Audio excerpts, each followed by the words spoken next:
Sir നമസ്കാരം. നമസ്കാരം. ഇന്നിപ്പോൾ ദേശീയ ഗാനത്തെക്കുറിച്ചുള്ള അല്ലെങ്കിൽ വന്ദേ മാതരത്തെക്കുറിച്ചുള്ള ചില വിവാദങ്ങൾ ഉയർന്നു പൊങ്ങിക്കൊണ്ടിരിക്കുന്നു. സ്വാതന്ത്ര്യ ദിനം വന്നെടുക്കുന്നു. അപ്പോൾ സ്വാതന്ത്ര്യദിന ആഘോഷങ്ങളോടനുബന്ധിച്ച് എല്ലാ സർക്കാർ അനുബന്ധ സ്ഥാപനങ്ങളും സ്വാതന്ത്ര്യദിനം ആഘോഷിക്കുമ്പോൾ ദേശീയ പതാക ഉയർത്തിയതിന് ശേഷം വന്ദേ മാതരം ചൊല്ലണം. അതുപോലെ തന്നെ ദേശീയ ഗാനവും ദേശീയ ഗീതമായി വന്ദേ മാതരവും ദേശീയ ഗാനമായി ജനഗണമന എന്നുള്ള ആ ദേശീയ ഗാനവും ചൊല്ലണം എന്നാണ് കേന്ദ്ര സർക്കാരിൻ്റെ വിജ്ഞാപനം വന്നിരിക്കുന്നത്. ഇതിനെ എതിർത്തും അല്ലെങ്കിൽ പ്രതികൂലിച്ചും അനുകൂലിച്ചും ചില പ്രസ്താവനകൾ വരുന്നു. ഇന്നത്തെ ഈ ദിനപത്രത്തിൽ തമിഴ് തായ് വാഴ്ത്ത് തമിഴ്നാടിൻ്റെ എല്ലാ സർക്കാർ പരിപാടികളിലും തമിഴ്നാട് സർക്കാരിൻ്റെ എല്ലാ പരിപാടികളിലും ആദ്യത്തെ പാട്ട്, അതായത് തമിഴ് തായ് വാഴ്ത്ത് എന്ന ആ ഗാനം എല്ലാവരും ആലപിച്ചിരിക്കണം. അതിനുശേഷം വന്ദേ മാതരമോ അല്ലെങ്കിൽ ദേശീയ ഗാനമോ എല്ലാം ചൊല്ലാം. അതിന് വേറെ വിലക്കുകളൊന്നുമില്ല. പക്ഷേ തമിഴ്നാട് മുഖ്യമന്ത്രി ജോസഫ് വിജയൻ്റെ താല്പര്യം ഇത് തന്നെയാണ്. തമിഴ് തായ് വാഴ്ത്ത് നിർബന്ധമാക്കിയിരിക്കുന്നു. 1891 മനോന്മണീയം സുന്ദരാർ രചിച്ച മനോന്മണീയം എന്ന പ്രശസ്ത നാടകത്തിലെ ആമുഖത്തിലുള്ള വരികളാണ് തമിഴ് തായ് വാഴ്ത്ത്. ഇത് തമിഴ്നാടിൻ്റെ ദേശീയ ഗാനമായി അവർ ആചരിക്കുന്നു. തമിഴ്നാട് സർക്കാരുമായി ബന്ധപ്പെട്ട എല്ലാ പരിപാടികളിലും ആദ്യം ഈ തമിഴ് തായ് വാഴ്ത്താണ് ചൊല്ലേണ്ടത്. അതിനുശേഷം വന്ദേ മാതരമോ ദേശീയ ഗാനമോ പാടാം എന്ന രീതിയിലേക്ക് അവർ മാറിയിരിക്കുന്നു.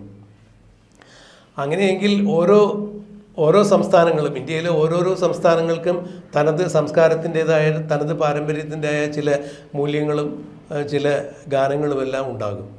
ഇപ്പോൾ കേരളത്തെ സംബന്ധിച്ചിടത്തോളം ഈ സ്വാതന്ത്ര്യ സമര കാലഘട്ടത്തിൽ ഏറ്റവും കൂടുതൽ പാടപ്പെട്ടതും കൂടുതൽ അണികളെ സ്വാതന്ത്ര്യ സമരത്തിലേക്ക് ആകൃഷ്ടരാക്കിയതുമായ അംഷി നാരായണപിള്ളയുടെ ഒരു ഗാനമുണ്ടായിരുന്നു. സാറൊക്കെ കോളേജിൽ പഠിക്കുന്ന സമയത്തൊക്കെ അത് വളരെ ചർച്ച ചെയ്തിട്ടുള്ളൊരു കാര്യം തന്നെ ആയിരിക്കണം. വരിക സഹചരി സമരമായി എന്നൊക്കെ പറഞ്ഞിട്ടുള്ള ആ ഗാനം. അപ്പോൾ കേരളത്തെ സംബന്ധിച്ചിടത്തോളം കേരളീയ ഗീതമായി ഇങ്ങനെ ഒരു ഗാനം സ്വീകരിക്കുകയും അതിനുശേഷം ദേശീയ ഗാനമോ അല്ലെങ്കിൽ ദേശീയ ഗീതമോ ആലപിക്കാം എന്നൊരു രീതി കേരളത്തിലും കൈക്കൊള്ളുകയാണെങ്കിൽ, ഓരോരോ സംസ്ഥാനങ്ങളും കൈക്കൊള്ളുകയാണെങ്കിൽ, ഇപ്പോൾ ഇന്ത്യയുടെ ആ മതേതര നിലപാടുകൾക്ക് അല്ലെങ്കിൽ ദേശീയ ബോധത്തിന് ഏതെങ്കിലും തരത്തിൽ അവിടെ ഉലച്ചിൽ സംഭവിക്കുന്നുണ്ടോ എന്നുള്ളതാണ് എൻ്റെ ചോദ്യം. ഓരോരുത്തർക്കും അവരവരുടെ താല്പര്യങ്ങളനുസൃതമായി ഒരു തീരുമാനം കൈക്കൊള്ളുമ്പോൾ ദേശീയ ഗാനവും ദേശീയ ഗീതവും രണ്ടാമതായി പരിഗണിക്കപ്പെടുന്നുണ്ടോ എന്നുള്ളതാണ് എൻ്റെ ചോദ്യം. ഇവിടെ ഗാനം ഏത് പാടുന്നതിൽ എന്നുള്ളതല്ല പ്രധാന പ്രശ്നം. ആ ഗാനം ദേശീയ ഗാനമായാലും ജനഗണമനയായാലും വന്ദേമാതരായാലും ഇപ്പോൾ താങ്കൾ പറഞ്ഞ മലയാളിയുടെ അംഷി നാരായണപിള്ളയുടെ കവിതയാണെങ്കിലും എല്ലാം ജനങ്ങളെങ്ങനെ സ്വീകരിക്കുന്നു എന്നുള്ളതാണ്. ഈ ശബ്ദം കേൾക്കുമ്പോൾ, ഇപ്പോൾ ഉദാഹരണത്തിന് നമ്മളൊക്കെ ചെറുപ്പമുണ്ടോയെന്ന് പോലും അറിയത്തില്ല, തിയേറ്ററുകളിൽ സിനിമ തീർന്നു കഴിയുമ്പോൾ, ഇപ്പോൾ അത് വേണ്ടെന്ന് പോലും വെച്ചു, ജനഗണമന അതിനായക ജയ എന്നുള്ള ദേശീയ ഗാനം എല്ലാ തിയേറ്ററുകളിലും സിനിമ തീർന്നു കഴിഞ്ഞ് പറയാറുണ്ട്. പക്ഷേ ഈ ദേശീയഗാനം ആലപിക്കുന്നതിന് ഇടയ്ക്ക് തന്നെ ധാരാളം ആൾക്കാർ ആ തിയേറ്റർ വിട്ട് ഇറങ്ങിപ്പോകുന്നു നമ്മൾ കണ്ടിട്ടുണ്ട്. ചിലർ സീറ്റിൽ നിൽക്കാതെ പോലും ഇരുന്നിട്ടുണ്ട്. അപ്പം അങ്ങനെ അവമാനിക്കപ്പെടുന്ന ഒരു ദേശീയഗാനം നമുക്ക് വേണം. നിർബന്ധിച്ചല്ല ഇത് ചെയ്യിക്കേണ്ടത്. ദേശീയഗാനം സ്വയം പാടി തന്നെ എഴുതിയിട്ട് നിൽക്കുന്ന എത്രയോ പേരുണ്ട്, എത്രയോ ആൾക്കാരുണ്ട്. മറിച്ച് ആ ഒരു കൾച്ചർ ഉണ്ടാക്കിയെടുക്കാനാണ് നോക്കേണ്ടത്. ഈ ദേശീയ ജനഗണമന എന്നുള്ളത് സ്കൂൾ കുട്ടി 1ാം ക്ലാസ്സിൽ പഠിക്കുമ്പോഴുള്ള കൊച്ചു തൊട്ട് കേട്ട് വളരുന്നതാണ്. സമൂഹത്തിലെ 70-80% പേര് ഇത് പാടുകയോ കേൾക്കുകയോ ചെയ്തിട്ടുണ്ട്. അവരാണ് തിയേറ്ററിലേക്ക് വെക്കാൻ തുടങ്ങുമ്പോഴത്തേക്കും എഴുന്നേറ്റ് ഇറങ്ങി ഓടിപ്പോകുന്നത്. അതിനാര് സമാധാനം പറയും?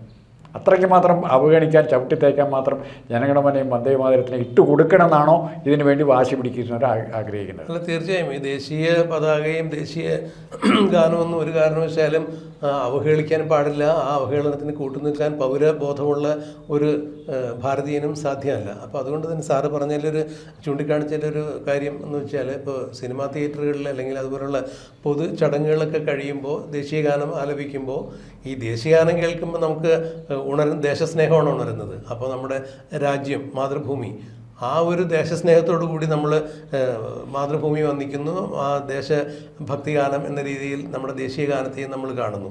അപ്പോൾ രാഷ്ട്രത്തോടുള്ള അതേ ആദരവ് തന്നെയാണ് ദേശീയ പതാകയോടും ദേശീയ ഗാനത്തോടും എല്ലാം നമ്മൾ പുലർത്തുന്നത്. ഈ ആദരവ് കാണിക്കാതെ ദേശീയ ഗാനം അവിടെ ആലപിക്കപ്പെടുമ്പോൾ അനാദരവോടുകൂടി അതിനെ മാനിക്കാതെ നടന്നു പോവുകയോ അല്ലെങ്കിൽ ദേശീയഗാനം കേൾക്കുമ്പോൾ നമ്മൾ ദേശീയ അവബോധത്തോടു കൂടി എഴുന്നേറ്റ് നിൽക്കുകയോ ഒക്കെ ചെയ്യാതിരിക്കുമ്പോൾ തീർച്ചയായും അത് ദേശീയഗാനത്തെ അവഹേളിക്കുന്നതിന് തുല്യം തന്നെയാണ്. അപ്പോൾ അത്തരം ഒരു സമൂഹത്തിൻ്റെ നടുവിൽ ഇത് നിർബന്ധിതമായി കേൾപ്പിക്കേണ്ടതില്ല എന്നൊരു തീരുമാനം പിൽക്കാലത്ത് എടുക്കുകയും ഇപ്പോൾ സിനിമാ തിയേറ്ററുകളിലൊന്നും ഈ ദേശീയഗാനം കേൾക്കുന്നത് അത്ര കണ്ട് പതിവല്ല, ഞാൻ കേൾക്കാറുമില്ല. പക്ഷെ ദേശീയഗാനം എന്ന് പറഞ്ഞാൽ നമ്മളത് ആലപിക്കേണ്ടത് തന്നെയാണ്. നമ്മളെ ഈ ഭാരതീയരെ സംബന്ധിച്ചിടത്തോളം ഭാരതത്തിൻ്റെ ദേശീയഗാനം, നമ്മൾ ദേശീയ പതാക, ഭാരതം അല്ലെങ്കിൽ ഇന്ത്യ എന്ന് പറയുന്ന ആ ഒരു വികാരം എന്താണോ അത് തന്നെയാണ് നമ്മുടെ ദേശീയ പതാക കാണുമ്പോഴും ദേശീയഗാനം കേൾക്കുമ്പോഴും ഓരോരോ ഭാരതീയനും ഉണ്ടാകേണ്ടത്. അപ്പോൾ വന്ദേമാതരം എന്ന് പറഞ്ഞിട്ടുണ്ടെങ്കിൽ അതിന് ദേശീയ ഗീതമായി പറയുന്നു, ദേശീയഗാനമായി ജനഗണമന നമ്മൾ അങ്ങനെ ആചരിക്കുന്നു. ദേശത്തെ പാരമ്പര്യവും ദേശത്തെ എന്താണ് മഹത്വവൽക്കരിക്കുന്ന കാര്യങ്ങളുമെല്ലാം ഉദ്ഘോഷിക്കുന്ന ഏതൊരു ഗീതവും അത് പ്രാദേശികമായിക്കോട്ടെ ദേശീയമായിക്കോട്ടെ അത് അംഗീകരിക്കേണ്ടതും ആദരിക്കേണ്ടതും തന്നെയാണ് എന്നുള്ളതാണ് എൻ്റെ വ്യക്തിപരമായ അഭിപ്രായം. ഈ നാനാത്വത്തിൽ ഏകത്വം ദർശിക്കുന്ന ഭാരതത്തിൽ ജാതിമത വ്യവസ്ഥയ്ക്ക് അല്ലെങ്കിൽ കക്ഷി രാഷ്ട്രീയ ഭേദത്തിന് അതീതമായി തന്നെ ദേശീയ അവബോധം ഉള്ളിൽ കൊണ്ടു നടക്കേണ്ടതും ദേശീയ ഗാനവും ദേശീയ പതാകയെല്ലാം നമ്മൾ നെഞ്ചോട് ചേർത്ത് വയ്ക്കേണ്ടത് തന്നെയാണ്. അവിടെ ഏതെങ്കിലും തരത്തിലുള്ള വകതിരിവുകളോ അല്ലെങ്കിൽ വേർതിരിവുകളോ ഒക്കെ അക്കാര്യത്തിൽ കാണിക്കേണ്ടതുണ്ടോ എന്നുള്ളത് അറിയില്ല. ഇപ്പോൾ തമിഴ്നാട് തമിഴ് തായ് വാഴ്ത്ത് ചൊല്ലുന്നത് പോലെ കേരളത്തിലെ വരിക സാഹചര്യം അല്ലെങ്കിൽ കേരളീയ ഗീതം എന്ന് പറഞ്ഞാൽ കഴിഞ്ഞ പിണറായി വിജയൻ സർക്കാരിൻ്റെ കാലത്ത് ശ്രീകുമാരൻ തമ്പിനെ കൊണ്ട് എഴുതിച്ചു, പിന്നെ അത് മാറ്റി എഴുതിച്ചു വേറെ ആരോ, അതെ എന്ന് പറഞ്ഞ പോലെ അത്തരം ഗാനങ്ങളൊക്കെ പിന്നീട് ആചരിക്കുന്നുണ്ടോ എന്നുള്ളത് നമുക്കറിയില്ല. എന്തായാലും ദേശീയ ബോധം തീർച്ചയായും എല്ലാ ആളുകൾക്കും ഉണ്ടാവേണ്ടതാണ്. ദേശീയ പതാക കാണുമ്പോഴും ദേശീയ ഗാനം കേൾക്കുമ്പോഴൊക്കെ അത് തന്നെയാണ് ഓർമ്മ വരിക. താങ്കൾ നല്ലോണം ഒരു ഗായകൻ കൂടിയാണല്ലോ. അതിനകത്ത് ഒരു വരിക സഹചര്യം കഴിഞ്ഞിട്ട് സഹാക്കളെ അടിമകളായിട്ട് എത്ര നാൾ തുടരണം എന്നുള്ള 4 ലൈനെന്ന് വായിച്ചു ടാൻസ. വരിക സഹചരെ സഹന സമര സമയമായി കരളുറച്ചു കൈകൾ കോർത്തു കാൽനടയ്ക്കു പോകനാം. ബ്രിട്ടനെ വിരട്ടുവിൻ ചട്ടമൊക്കെ മാറ്റുവിൻ ദുഷ്ടനീതി വിഷ്ടപത്തിലൊട്ടുമേ നിലച്ചിടാൻ. എത്ര നാളിങ്ങടിമയായി കിടക്കണം സഖാക്കളെ പുത്രപൗത്രരെങ്കിലും സ്വതന്ത്രരായി വരേണ്ടയോ. ഗതഭയം ചരിക്കണം ഗരുഡ തുല്യം വേഗരായി വരിക സഹചരെ സഹന സമര സമയമായി.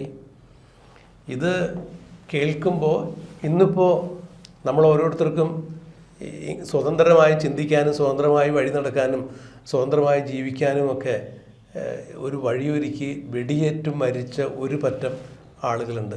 പരസഹസ്രം യഥാർത്ഥ രക്തസാക്ഷികൾ. അവർക്ക് ഒരു സ്മരണാഞ്ജലിയായി ഈ ഗാനം നമ്മൾ സമർപ്പിക്കുന്നു. അത്രത്തോളം ദേശീയത അവരുടെ ഉള്ളിലുണ്ടായിരുന്നു. അവർ വെടിയേറ്റു മരിച്ചത് അവർക്ക് സ്വാതന്ത്ര്യം ലഭിക്കുന്നതിന് വേണ്ടിയായിരുന്നില്ല. പൗത്രന്മാരെങ്കിലും സ്വാതന്ത്ര്യത്തിൻ്റെ വായു ശ്വസിക്കണം. അതിനുവേണ്ടി ഇന്ന് ഞാൻ വെടിയേറ്റ് വീണാലും എൻ്റെ രക്തത്തിൽ ചവിട്ടി നിന്നുകൊണ്ട് അവർക്ക് സ്വാതന്ത്ര്യത്തിൻ്റെ വായു ശ്വസിക്കാനാകും. സ്വാതന്ത്ര്യത്തിൻ്റെ ലോകം അവർക്ക് തുറന്നു കിട്ടും. സ്വാതന്ത്ര്യത്തിൻ്റെ ആകാശവും സ്വാതന്ത്ര്യത്തിൻ്റെ ഭൂമിയും ഉണ്ടാകണം എന്ന് കണക്കാക്കിയിട്ടാണ് നമ്മുടെ പൂർവികർ വെടിയേറ്റ് മരിച്ചത്. അപ്പോൾ തീർച്ചയായും ദേശീയ അവബോധം ഉള്ളിലുള്ള ഒരാൾക്കും അത്തരം സമരങ്ങളെ നമുക്ക് മറക്കാൻ സാധിക്കില്ല. അത്തരം സമരസമയത്തും ഉണർന്ന ദേശീയ ഗീതങ്ങളെയും ദേശീയ ഗാഥകളെയും ഒന്നും നമുക്ക് മറക്കാൻ സാധിക്കില്ല. വന്ദേമാതരമായാലും വരിക സാഹചര്യമായാലും തമിഴ് തായ്മൊഴിയായാലും ജനഗണമനയായാലും എല്ലാം നമ്മൾ നെഞ്ചോട് ചേർത്ത് വയ്ക്കേണ്ടത് തന്നെയാണ്. അവിടെ ജാതിയുടെയോ മതത്തിൻ്റെയോ രാഷ്ട്രീയത്തിൻ്റെയോ ഒന്നും അതിർവരമ്പുകൾ അതിൽ കലർത്താതിരിക്കട്ടെ.